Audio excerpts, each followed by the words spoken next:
Allah Subhanahu wa taala berfirman di ayat ke-6 dan ke-7 surat Al-Fatihah, Ihdinas siratal mustaqim. Tunjukkan kami jalan yang lurus. Tunjukkan kami jalan yang lurus.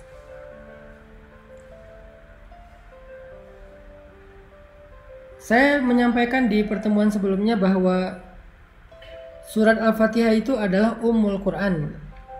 Ibunya Al-Quran 30 juz. Sehingga apa yang ada di dalam Al-Quran dari Alif Lam Mim sampai surat An-Nas itu semuanya dikandung maknanya di dalam 7 ayat surat Al-Fatihah. Semuanya dikandung di dalam 7 ayat surat Al-Fatihah. Jadi dia 7 ayat tetapi ada di dalam sekian ribu ayat Al-Quran. Makanya disebut dengan Ummul Quran atau disebut juga dengan As-Sab'ul Mathani, 7 ayat yang diulang-ulang. Salah satu di antara makna 7 ayat yang diulang-ulang, selain diulang-ulang di dalam sholat, juga berarti diulang-ulang penjelasannya, diulang-ulang pemaknaannya di dalam ayat-ayat yang lain di seluruh ayat Al-Quran. Ini ajaibnya surat Al-Fatihah. Makanya saya selalu bilang, siapa yang membaca surat Al-Fatihah maka seperti membaca 30 juz Al-Quran. Keutamaannya kayak gitu. Termasuk ayat ke-6 ketika Allah berfirman, Ihdinas siratal mustaqim. Tunjukkan kami jalan yang lurus. Jadi di sini teman-teman kita berdoa agar Allah tunjukkan kita jalan yang lurus. Kita minta, ya Allah, beri kami petunjuk. Tunjukkan kami jalan yang lurus. Gimana caranya kami hidup? Gimana caranya kami mengisi hari-hari kami? Gimana caranya kami bisa pulang kepadamu dalam keadaan selamat? Gimana caranya agar kami bisa sampai kepada Engkau? Gimana caranya agar kami tidak salah jalan? Tunjukkan kami jalan yang lurus. Apa pelajarannya di sini, teman-teman?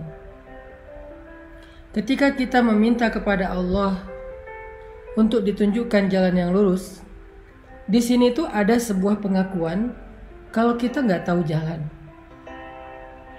Di sini tuh ada sebuah kesadaran, self-awareness, kalau kita itu merasa bodoh.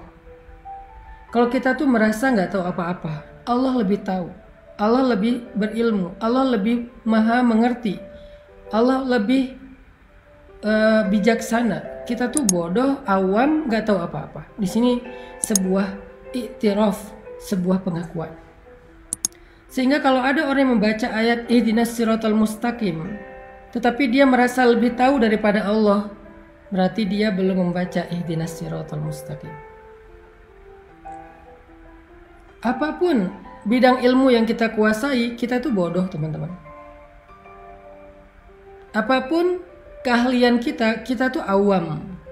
Jangan ketika kita diberikan sedikit ilmu oleh Allah, menjadi seorang saintis, menjadi seorang dokter ahli, menjadi seorang profesor, menjadi seorang konsultan dan seterusnya, kita merasa lebih tahu daripada Allah. Itu enggak ihdinas siratal mustaqim. Ketika kita menjadi seorang desainer, kita merasa lebih tahu fashion pakaian yang lebih baik daripada fashion style yang Allah udah jelaskan di dalam Al-Quran. Itu enggak ihdinas siratal mustaqim. Orang yang benar membaca ihdinas siratal mustaqim itu ketika dia baca ihdinas siratal mustaqim, ya Allah tunjukkan kami jalan yang lurus, pada saat yang sama dia ngerasa bodoh. Dia ngerasa nggak tahu apa-apa. Dia ngerasa nggak ngerti apa-apa. Dan dia jujur minta petunjuk dari Allah, yang kalau Allah beri petunjuk dia akan ikuti. Itu baru benar membaca Al-Fatihah. Itu baru benar membaca Ihdinas siratal mustaqim. Tapi kalau dia baca Ihdinas siratal mustaqim, ya Allah tunjukkan saya jalan yang lurus, lalu Allah tunjukkan jalannya tentang masalah finansial, Bisa jadi kita seorang konsultan finansial. Bisa jadi kita seorang ahli ekonomi. Bisa jadi kita seorang bankir. Bisa jadi kita seorang misalnya trader yang main saham dan seterusnya. Kita baca ihdinas siratal mustaqim, lalu Allah tunjukkan petunjuk. Allah tunjukkan jalan yang benar dalam masalah finansial. Salah satunya adalah janganlah kamu makan dari hasil riba. Janganlah kamu mempraktekkan riba. Terus kita bilang, wah ini sistem sebetulnya sehat buat ekonomi kita. Sebetulnya sistem riba itu nggak murni bermasalah sih, secara finansial tuh bagus, asalkan kita bijak mengelolanya dan segala macam. Berarti kita belum membaca ihdinas siratal mustaqim. Berarti kita belum benar-benar menyadari kalau kita tuh bodoh, Allah lebih tahu. Rabbi, ana jahilun wa anta alimun. Ya Rabbi, saya itu bodoh dan engkau maha tahu. Makanya saya bertanya kepadamu, makanya saya meminta kepadamu, ihdinas siratal mustaqim. Kalau kita bertanya kepada seseorang, terus kita membantah, kira-kira apa pendapat orang tentang itu? Berarti kita nggak bertanya, kita sok tahu, atau kita mengetes dia, atau kita keras kepala dan seterusnya. Makanya kalau kita baca ihdinas siratal mustaqim yang benar, haqqut tilawah, kita mulai dengan self awareness. Kita mulai dengan kesadaran tau'iyah, wa'yun nafs, kesadaran diri. Kita mulai dengan iktiraf, pengakuan bahwa kita bodoh, Allah maha bijaksana, Allah maha tahu. Makanya kita minta kepada Allah. Makanya kita bertanya kepada Allah. Makanya kita memohon kepada Allah, ihdinas siratal mustaqim. Ya Allah, tunjukkan kami jalan yang lurus.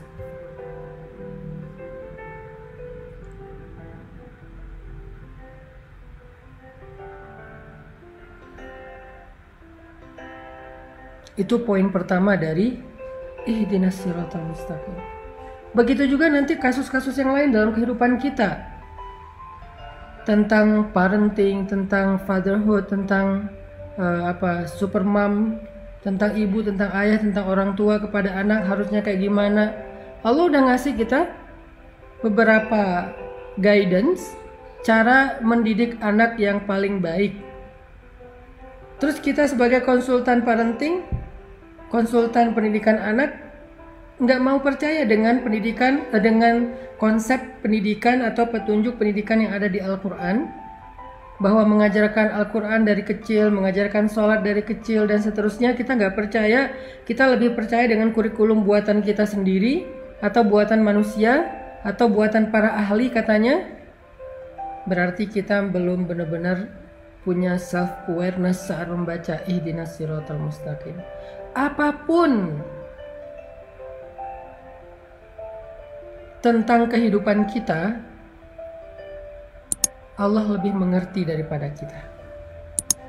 Para psikiater, para psikolog, ketika mendapatkan seorang pasien, seorang klien yang punya penyakit mental illness, sakit mentalnya, lalu Allah Subhanahu wa ta'ala memberikan solusi di dalam Al-Quran, yaitu dengan memperbanyak sholat, sedekah dan zikir.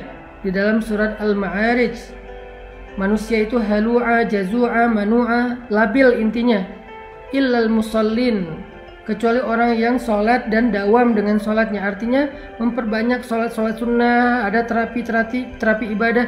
Dia nggak mau menyarankan terapi spiritual karena dia nggak percaya dengan spiritual healing.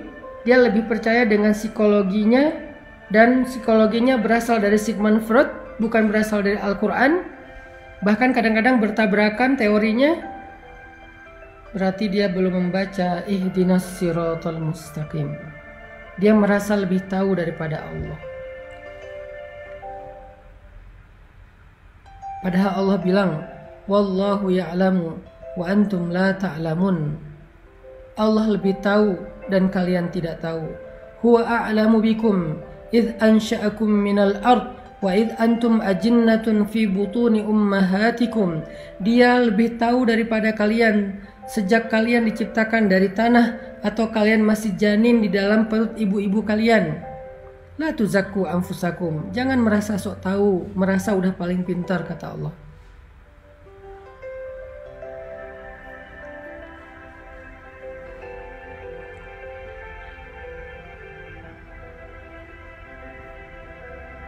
Jadi poin inti dari ihdinas siratal mustaqim yang pertama adalah kita membaca kalimat doa ini, membaca ayat ini sambil membangun wa'yun nafs, membangun self awareness, kesadaran dalam diri kita. Kesadaran tentang apa? Nahnu juhala wallahu alimun. Kita ini jahil, kita ini bodoh, dan Allah itu maha tahu. Kita baca ayat ini, baca doa ini dengan sebuah iktiraf, dengan sebuah pengakuan, dengan sebuah keyakinan bahwa kita itu butuh Allah untuk menunjukkan jalan hidup kita. Sehingga nggak boleh kita merasa lebih tahu dari Allah. Baik masalah pribadi kita dalam hidup maupun masalah keluarga atau masalah sosial, masalah bangsa, masalah politik, masalah ekonomi, masalah dagang, masalah sains, apapun dari yang paling kecil sampai yang paling besar, kita merasa diri kita bodoh dan Allah itu yang maha tahu. Kita merasa diri kita itu awam dan Allah maha bijaksana, sehingga kita meminta dengan sungguh-sungguh dan tulus, ihdinas siratal mustaqim. Ya Allah, tunjukkan saya jalan yang lurus, tunjukkan saya jalan untuk mendapatkan jodoh yang Engkau ridhoi. Kata Allah, la taqrabuz zina, jangan pacaran. Kok la taqrabuz zina terjemahannya jangan pacaran? Ya, karena pacaran itu adalah langkah-langkah mendekati perzinaan. Mungkin nggak nikah menjadi perzinaan? Nggak mungkin, karena nikah itu justru menutup pintu zina. Nikah menutup pintu zina. Karena orang yang melakukan hubungan suami istri setelah menikah nggak disebut berzina, disebut malah di sisi Allah. Jadi menikah menutup pintu zina, sedangkan pacaran membuka pintu zina. Ada yang sampai masuk ke dalam jebakan syaitan itu dalam banget, jebakan syaitan itu jauh banget. Ada yang masuknya setengah, ada yang masuknya di depan. Pokoknya dia membuka pintu dosa besar.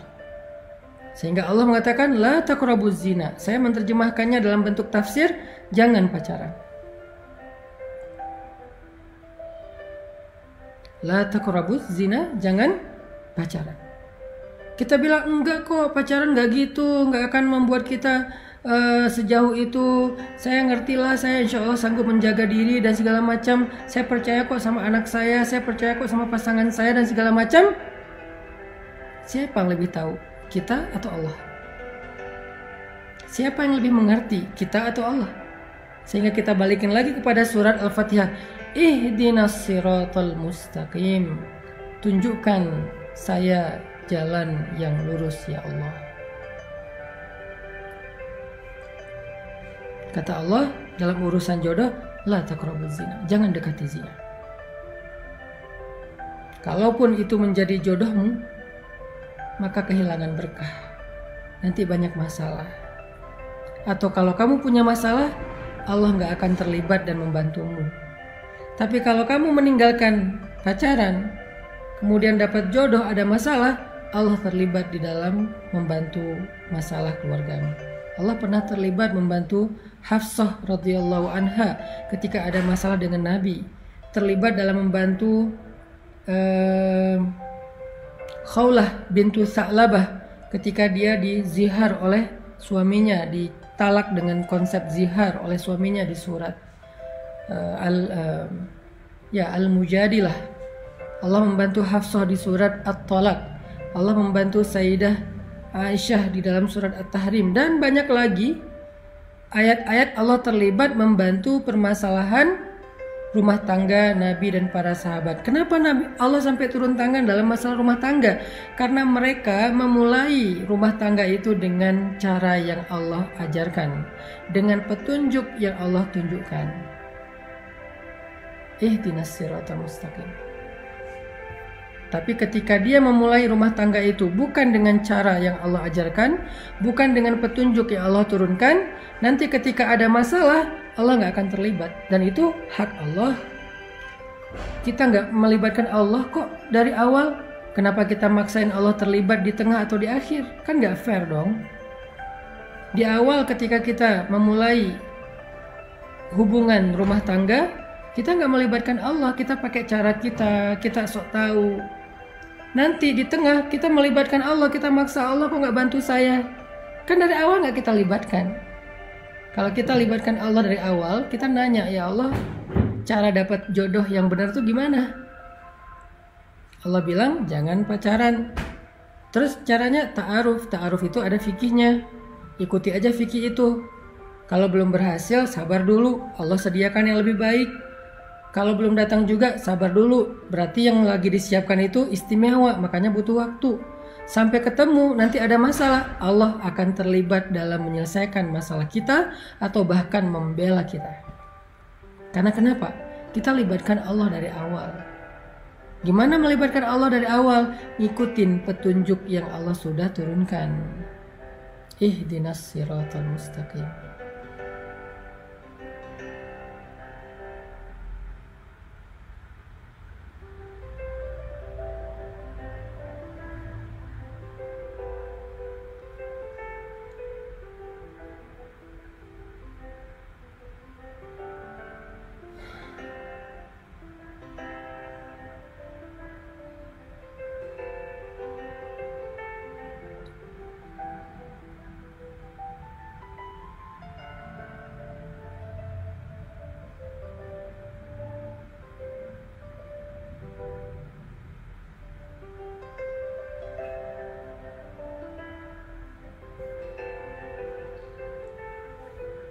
Itu poin pertama teman-teman tentang ihdinas siratal mustaqim,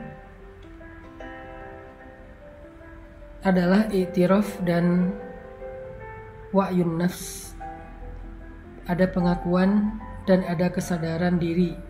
Jadi kita tuh harus tahu diri ketika baca ihdinas siratal mustaqim. Sampai di sini jelas ya, insyaallah. Jangan sampai kita berdoa meminta sesuatu yang kita merasa udah lebih tahu. Aneh kan? Kita minta kepada seseorang, kita bertanya kepada seseorang sesuatu yang kita ngerasa udah lebih tahu. Ya aneh. Kalau kita bertanya kepada seseorang, kita harus yakin bahwa kita emang nggak tahu dan kita yakin orang itu lebih tahu dari kita, makanya kita nanya. Kalau nggak disebut basa-basi atau ngetes. Gak mungkin kita baca ihdinas siratal mustaqim untuk ngetes Allah. Jangan sampai juga kita baca ihdinas siratal mustaqim sekedar basa-basi doang. Kalau kita basa-basi, Allah juga basa-basi. Kita minta petunjuk Allah, basa-basi, Allah kan tahu isi hati kita. Bahwa kita merasa lebih tahu dari Allah dan gak percaya dengan omongan Allah. Nanti Allah juga akan basa-basi loh sama kita. Basa-basi bantuin kita, basa-basi ngeijabah doa kita, basa-basi memperlakukan kita. Nauzubillah. Jangan basa-basi sama Allah. Jujur aja, karena Allah lebih tahu isi hati kita. Pas kita berdoa ihdinas siratal mustaqim, jujur aja di dalam hati kalau kita itu emang gak tahu, dan kita percaya Allah lebih tahu. Dan kita percaya gak ada yang lebih tahu daripada Allah. Sehingga apapun yang Allah akan tunjukkan kepada kita, semua benar, gak ada yang salah. Karena kita yakin Allah lebih tahu, dan berarti benar. Apa yang Allah akan ngomong kepada kita benar. Ya Allah, tunjukkan saya cara mencari rezeki yang halal. Allah bilang gini, Ya Allah, tunjukkan saya cara berpakaian yang terhormat. Allah bilang gini, tutuplah auratmu, julurkanlah jilbabmu, tundukkanlah pandanganmu, dan seterusnya. Itu benar. Ya Allah, tunjukkan saya cara misalnya mendidik anak yang benar. Allah bilang begini, ajarkan dia sholat, jaga dia dari api neraka. Itu yang paling benar. Jadi ketika kita minta petunjuk Allah itu bukan cuman ihdinas siratal mustaqim tanpa alasan, tanpa makna yang jelas, harus jelas.